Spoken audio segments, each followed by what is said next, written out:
नहमदुहु व नुसल्ली व नुसल्लिमु अला रसूलिहिल करीम अम्मा बाद फ़अऊज़ु बिल्लाहि मिनश शैतानिर रजीम बिस्मिल्लाहिर रहमानिर रहीम। अल्लाह रब्बुल इज़्ज़त का शुक्र है जिसकी तौफ़ीक से आज अल अदबुल मुफ़रद के नए दर्स के साथ हम हाज़िर हैं और आज का दर्स बाब नंबर 87 और हदीस नंबर 165 से शुरू हो रहा है। बाब नंबर 87 इमाम बुखारी रहमतुल्लाह अलैह ने ये बांधा है, बाबू इदा सरक़ल अब्दु, कि जब ग़ुलाम चोरी करे इस चीज़ का बयान। हज़रत अबू हुरैरा रज़ियल्लाहु ताला अन्हु की हदीस लाए हैं। वो रिवायत करते हैं, फरमाते हैं कि रसूलुल्लाह सल्लल्लाहु अलैहि वसल्लम ने इरशाद फरमाया कि जब ग़ुलाम चोरी करे तो उसे नश के बदले में फ़रोख्त कर दो। अब इसके ऊपर के नश 20 धर्म को भी कहते हैं, यानी उसको जो चाहे कम कीमत पर ही फ़रोख्त करना हो, तो वो जो चोरी करने की आदत पुख्ता कर चुका हो और बारहा समझाने के बावजूद भी वो अपने आप को ठीक ना कर सकता हो, बल्कि उसकी इस खुराफात से नुकसान दर नुकसान होता चला जा रहा हो, आप नसीहत का अमल मुकम्मल कर चुके हैं, फिर भी अगर वो ग़ुलाम वो नौकर चोरी करने से बाज नहीं आ रहा, तो पहले तो ये था कि उस ग़ुलाम को बेच दो, और अब यूँ है क्योंकि अब ग़ुलाम की जगह नौकर रखा जाता है और नौकर के ऊपर मिल्कियत ग़ुलाम की तरह की तो नहीं होती, लेकिन वो वक्त का पाबंद होता है। तो इसी तरह के अगर कोई नौकर चोरी करे तो उसको समझाया जाए, क्योंकि चोरी करना गुनाह कबीरा है और चोरी के नुकसानात के अंदर सबसे बड़ी चीज़ ये है कि इससे जहाँ जुल्म का उन्सर पैदा होता है वहाँ पर दूसरे के माल में ख़यानत के साथ दूसरे का हक ग़स्ब करने की नाफरमानी जो शरीयत की है ये भी सामने आती है। लिहाजा समझाया जाए, नसीहत की जाए, बताया जाए, और अगर नसीहत कबूल कर ली जाए और चोरी करना कोई छोड़ दे तो ये अच्छी बात है, अप्रिशिएट होना चाहिए। और अगर चोरी करने की आदत पुख्ता होती जा रही है, बार बार मना करने के, नसीहत करने के, समझाने के भी वो आदत ख़त्म नहीं हो रही, तो ऐसी सूरत में क्या करना चाहिए, उनको उस नौकरी से निकाल देना चाहिए या उनकी जिम्मेदारी ऐसी जगह लगा दी जाए कि जहाँ पर वो चोरी ना कर सके। ये इस हदीस पाक का मैसेज है। फिर आगे देखें, अगला बाब है बाब नंबर 88 यानी 88। इसको इस बाब के अंदर इमाम बुखारी रहमतुल्लाह अलैह बाबुल खादिमी युज़निबु के नाफरमान ग़ुलाम का बयान। फरमाते हज़रत आसिम बिन लकीत बिन साबूरा अपने वालिद से रिवायत करते हैं, उन्होंने फरमाया कि मैं हुज़ूर अलैहिस्सलाम की बारगाह में पहुंचा कि चरवाहे ने बकरी का बच्चा बाड़े में डाल दिया। तो हुज़ूर अलैहिस्सलाम ने फरमाया कि तू कोई गुमान न कर बैठना, और ये नहीं फरमाया कि तू ये गुमान न करना कि हमारी 100 बकरियां हैं और हम ये नहीं चाहते कि ये ज़्यादा हो, बस जब भी कोई चरवाहा बकरी का बच्चा लेकर आता है तो हम उसकी जगह बकरी ज़बह करते हैं। आपने इस बारे जो फरमाया था, इसमें यह भी फरमाया था कि अपनी बीवी को न मारना जैसे तू अपनी लौंडी को मारता है, और जब तू नाक में पानी डाले तो खूब मुबालगा करना, सिवाय रोज़ा की हालत में, क्योंकि रोज़ा होने में नाक में मुबालगा पानी का करने से रोज़ा टूट जाता है। अब इसमें भी एक तो बदगुमानी से बचने का मैसेज है इस हदीस पाक के अंदर, और दूसरा ये है कि तशद्दुद न करना, और फरमाया कि अपनी ग़ुलाम पर, अपनी लौंडी पर जो खादिम है उसके ऊपर कभी भी उसके ऊपर सख्ती न करना, यानी तुम बीवी को न मारना जैसे तुम ग़ुलाम को मारते हो।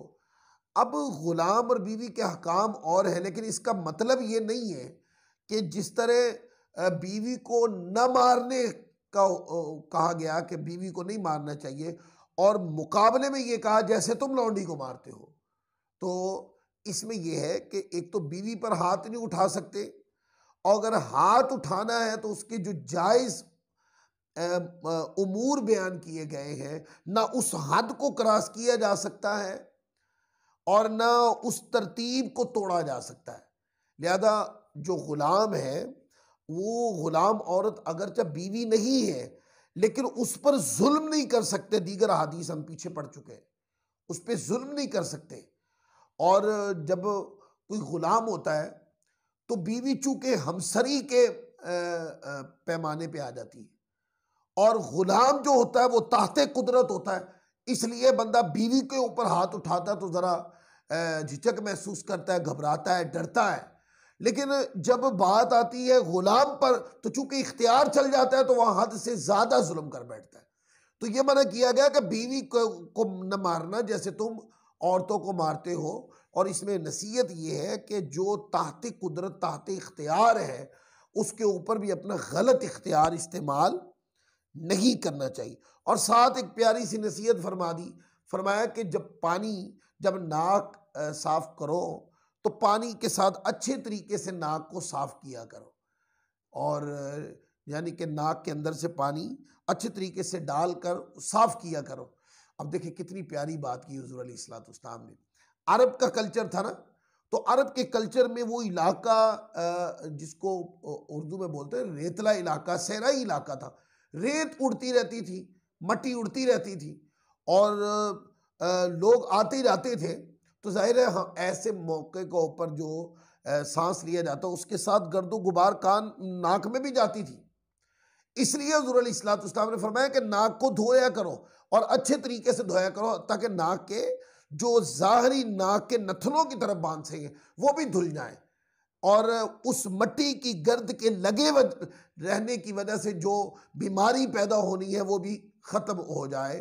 तो इससे जहाँ वुज़ू की अफादियत पे दलील मिलती है वहाँ पर अपने आप को मट्टी से गंदगी से बचाने की दलील भी मिलती है। अपने आप को साफ़ रखें, अपने आप को साफ़ व शफ़ाफ़ रखें, ये नसीहत भी इस हदीस पाक से मिलती है।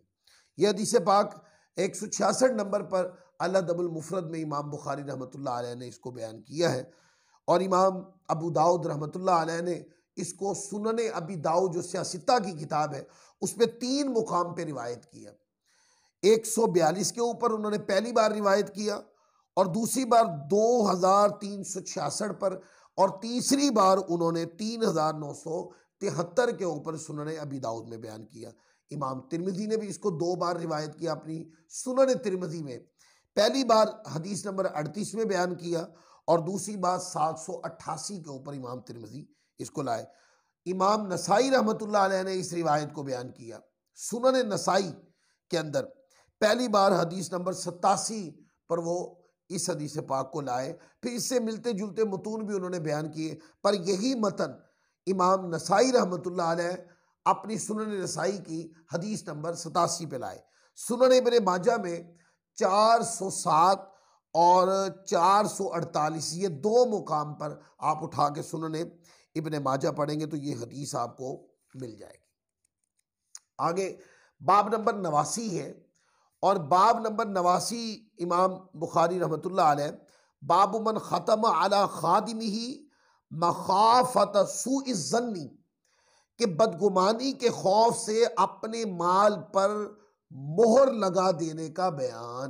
कितनी प्यारी तरबियत है कि किसी को मौका न मिल सके बदगुमानी करने का, चोरी करने का या किसी बंदे को ऐब निकालने का या किसी और तरह गुनाह की तरफ रास्ता खुलने को बंद कर देना। उन्होंने इस चीज़ का बाब बांधा है और ये समझाया है कि बंदों को चाहिए कि जितना हो सके अपने उमूर के वो सारे रास्ते बंद कर दे कि जिससे बंदे का गुनाह की तरफ, बदगुमानी की तरफ, चोरी की तरफ रास्ता खुलता हो।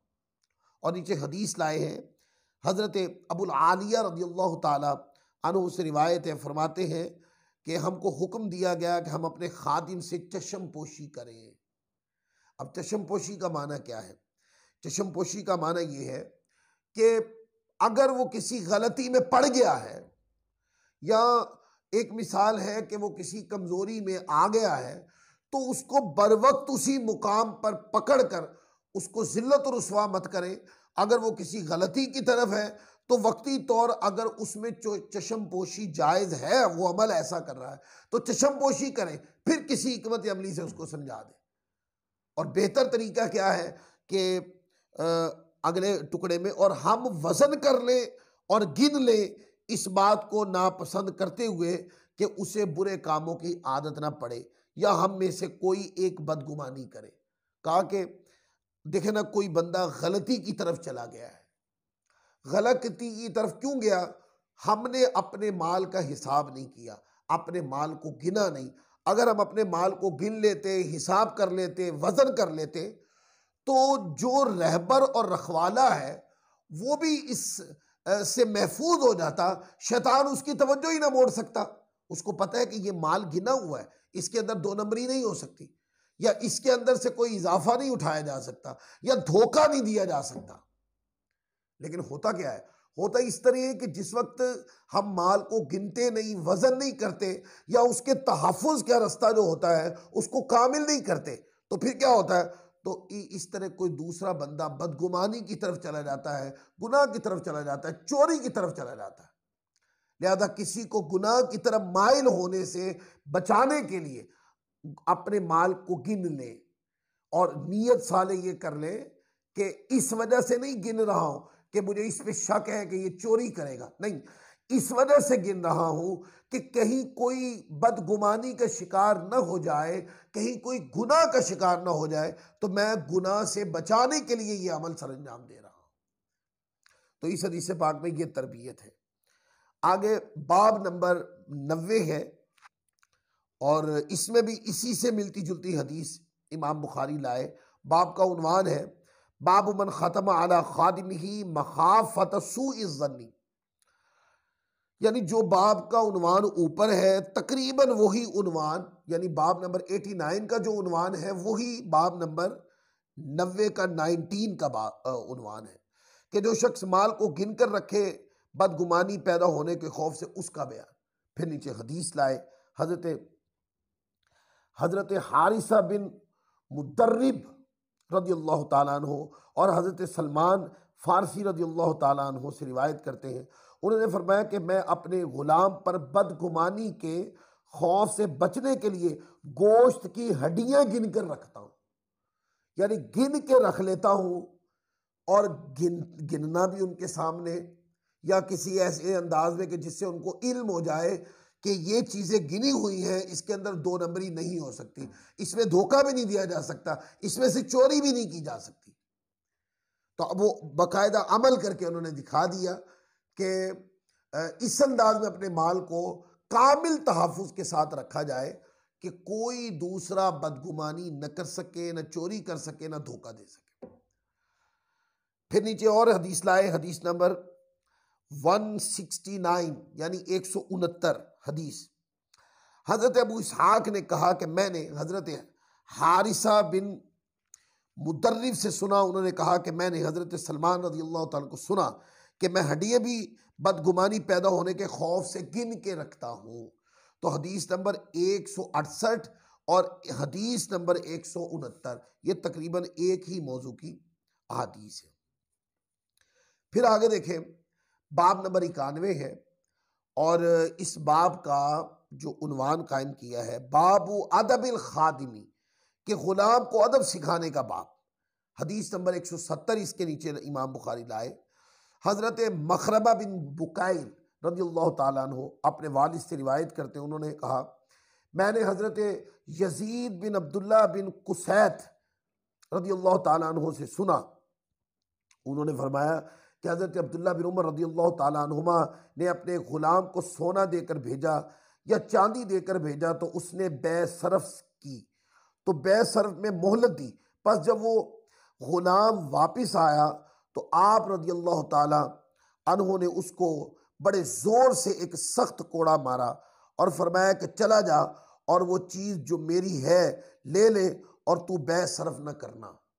अब माने ये बता दिया कि जब एक चीज पर बै कर ली, वादा कर लिया, सौदा हो गया, वादा हो गया और वादे का तायुन भी हो गया और उसके ऊपर वो चीज वापस देनी है या वो रकम वापस देनी है, और फिर क्या हुआ, आपने वो वादा तोड़ते हुए, वो गुनाह करते हुए परवाह नहीं की।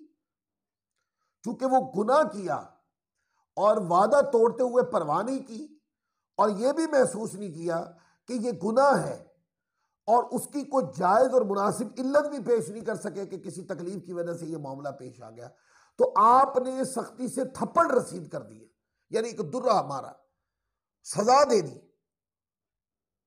और फिर फरमाया कि ऐसा मत करना, वो जो सोना तुम्हें दिया है वो रख लो, मैं तुम्हारी मिल्क करता हूं, लेकिन आज के बाद कभी किसी के साथ बै यानी ऐसा मुआहदा और सौदा मत करना कि जिसका तुम्हें वक्त के ऊपर दोबारा उसकी अदायगी जरूरी करनी हो, यानी इस गुनाह से अपने आप को बचाना।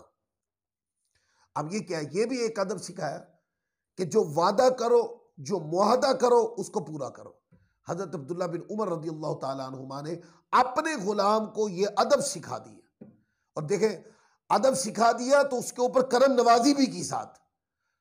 बाज मरतबा कोई चीज दिमाग में डालने के लिए अच्छे अखलाक की जरूरत भी होती है, और बाज मुकाम पर कोई चीज डालने के लिए सख्त लबो लहजा या फिर संजीदा अंदाज इख्तियार किया जाता है।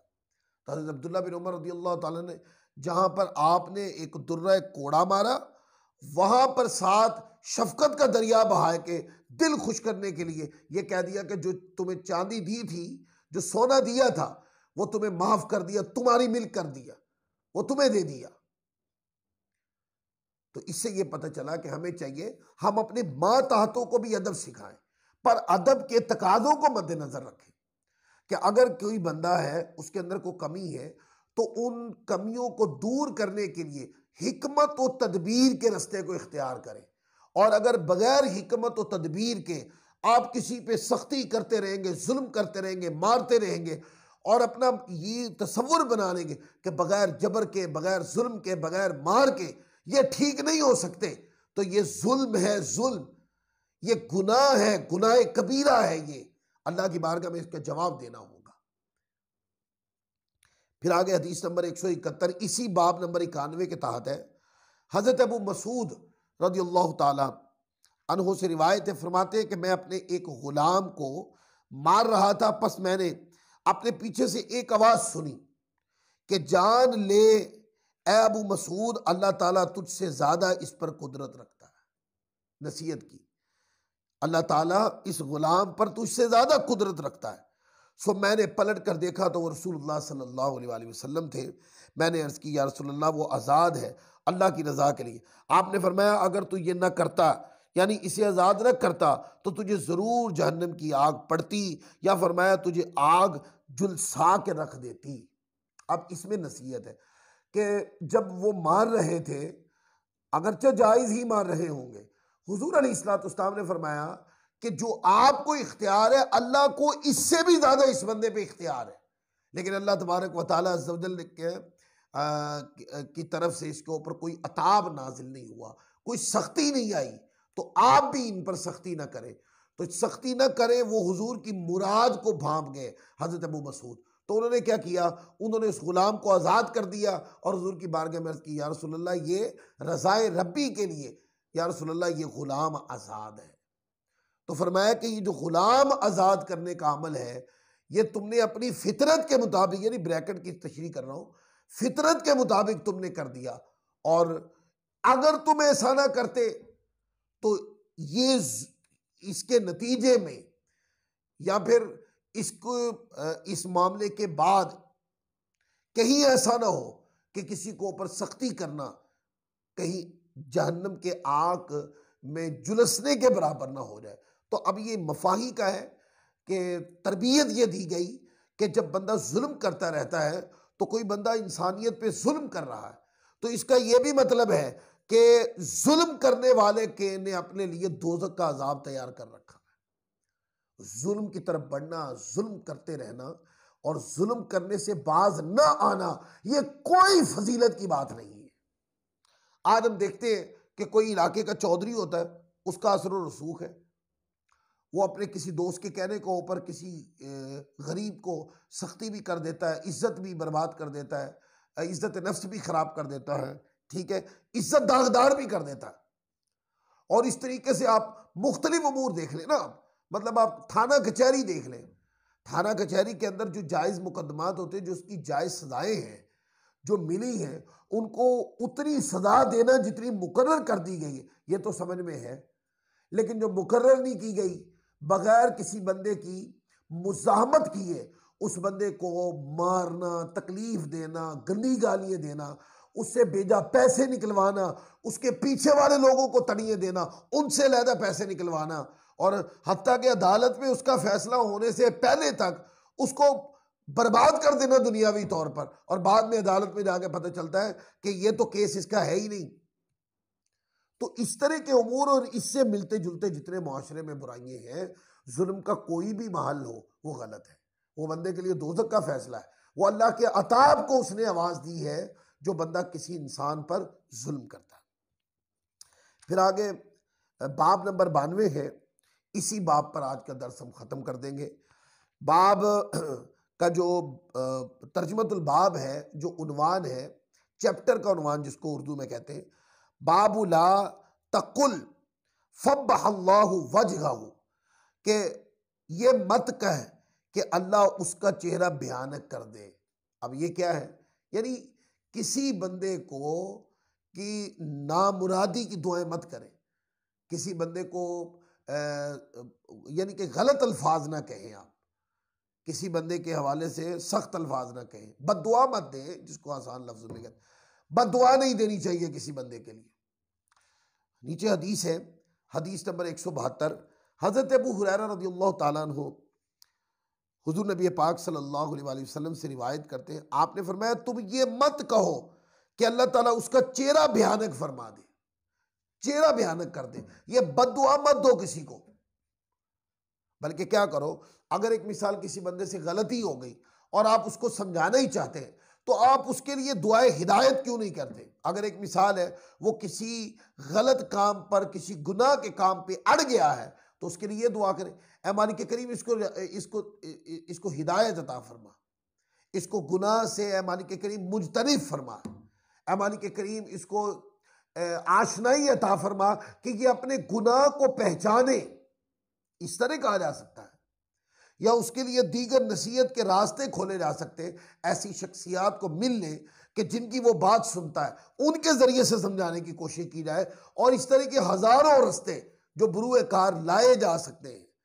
और किसी बंदे को बद्दुआ देना ये गाली देने के मुतरादिफ है कि हुज़ूर अलैहिस्सलाम ने एक तो मना कर दिया कि बद्दुआ नहीं देनी चाहिए। चेहरा किसी का काला है या गोरा, अल्लाह ने बनाया है, तो अल्लाह तबारक व तआला अज़्ज़वजल ने जब बनाया है तो इंसान को खूबसूरत बनाया है, वो रंग उसका कलर जो भी है, तो उसके लिए इस तरह की दुआ नहीं करनी चाहिए। ये जो रिवायत अभी मैंने पढ़ी है, इस रिवायत को आप सही बुखारी में 2 मुकाम पे पढ़ सकते हैं। मतलब सही बुखारी 2559 पर भी है, 6227 पर भी है ये हदीस, मुस्लिम में 2612 पर है, सुनन अबी दाऊद में 4493 पर, और दीगर कई किताबों के अंदर ये रिवायत मौजूद है। आगे हदीस नंबर 173, हज़रत अबू हुरैरा रज़ियल्लाहु ताला अन्हु से रिवायत है, फरमाते हैं कि हुज़ूर अलैहिस्सलाम की यानी कि कलाम की हिकायत अपने लफ्ज़ों में फरमाते हैं कि तुम हरगिज़ कभी भी किसी को ये ना कहो कि अल्लाह ताला तेरा चेहरा भयानक फरमा दे। यानी ये पीछे वाली जो हदीस है हुज़ूर का फरमान, उसी की ही हिकायत कर रहे हैं। ऐसा मत कहो कि अल्लाह तेरा चेहरा बर्बाद कर दे, तेरा चेहरा ख़राब कर दे, तेरा चेहरा ही गंदा हो जाए, तेरा चेहरा ही मैला हो जाए, और तू ऐसा हो जाए कि मुंह उठाने के लायक न रहे। इस तरह के अल्फाज ना कलाम करें कभी भी। और उसके चेहरे को भी जो तेरे चेहरे के साथ मुशाबहत रखता है, बेशक अल्लाह अज़्ज़ व जल ने हज़रत आदम अलैहिस्सलाम को अपनी सूरत पर पैदा फरमाया है। तो इसमें आप देख लें कितनी बड़ी बड़ी प्यारी बात है। फरमाया कि खालक़ आदम सल्लल्लाहु अलैहि वसल्लम अला सूरतिही, के फरमाया कि हज़रत आदम को अपनी सूरत पर पैदा फरमाया, यानी जैसी अल्लाह तबारक व तआला की मंशा थी, इंसानियत को अल्लाह ने अपनी सिफ़ात अता फरमा दी, अपनी यानी समईयत भी रखी, बसरियत भी रखी, और इसी तरह इंसान के अंदर गोयाई भी रखी है, और इंसान में इतनी सिफ़तें अता फरमाई हैं कि मखलूक में इतनी सिफ़तें और किसी को अता नहीं फरमाई। लिहाजा अल्लाह ताला ने आसन सूरत में पैदा किया ना, आसन सूरत, आसनी तकवीन कहा कुरान मजीद ने कि इंसान जो है ये आसानी तकवीन खूबसूरत पैदा किया गया है। लिहाजा जो खूबसूरत पैदा किया गया है उसकी सूरत के बयानिक होने की बद्दुआ नहीं करनी चाहिए। और ये कुल बोल जुज बोल के कुल मुराद लिया गया, माना कि बद्दुआ नहीं देनी चाहिए किसी को, किसी के बारे में गलत अल्फाज नहीं कहने चाहिए, ऐसे अल्फाज जिसमें किसी की तौहीन होती हो, तो इस तरह के सारे बातों से अपने आप को बचाना चाहिए। तो हदीस नंबर 172 के ऊपर आज का बयान दर्स ख़त्म कर रहे हैं। फिर इंशाअल्लाह बाब नंबर 93 से और हदीस नंबर 174 से अगला दर्स शुरू करेंगे। अल्लाह ताला हम सबको अमल की तौफीक अता फरमाए। वमा अलैना